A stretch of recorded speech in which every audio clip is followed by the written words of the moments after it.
ഞാൻ വൈക്കം മുഹമ്മദ് ബഷീറിന്റെ പാത്തുമ്മയുടെ ആട് എന്ന നോവൽ അവതരിപ്പിക്കുന്നത്. 1959 പ്രസിദ്ധീകരിച്ച ഈ നോവലിൽ പെണ്ണുകളുടെ ബുദ്ധി എന്ന പേരും ഗ്രന്ഥകർത്താ നിർദ്ദേശിച്ചിട്ടുണ്ട്. തന്റെ കുടുംബത്തിൽ കഴിവെ 1954 ബഷീർ ഇത് എഴുതുന്നത്. ബഷീറിന്റെ അമ്മയും സഹോദരങ്ങളും അടങ്ങുന്നതും ഒരു ചെറിയ വീട്ടിൽ ഒരുമിച്ചായിരുന്നു കഴിഞ്ഞിരുന്നത്. അവിടെ അടങ്ങുന്ന ദൈനംദിന സംഭവം തരുന്നത് വിവരിച്ചിരിക്കുകയാണ് ബഷീർ തന്റെ ഈ നോവലിൽ. ആ വീട്ടിൽ ഓരോ കുടുംബങ്ങളും എന്ന് വീട്ടുണ്ടാകും. ബഷീറിന്റെ സഹോദര നാട് വരെ ഈ നോവലിലെ കഥാപാത്രമാണ്. നോവലിലെ പ്രധാന കഥാപാത്രമാണ് പാത്തുമ്മ.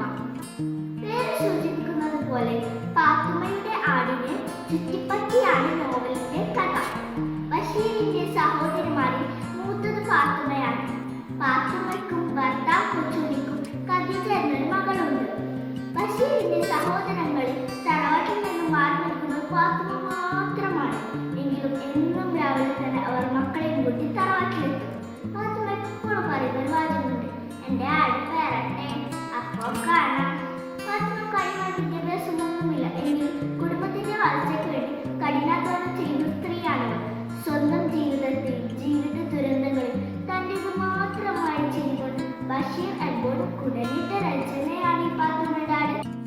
പാത്തുമ്മയുടെ ആട് എന്ന ഈ നോവൽ എല്ലാവരും ഒരിക്കലെങ്കിലും നന്നായി വായിച്ചു നോക്കുക. വളരെ രസകരമായ ഒരു നോവലാണിത്. നന്ദി, നമസ്കാരം.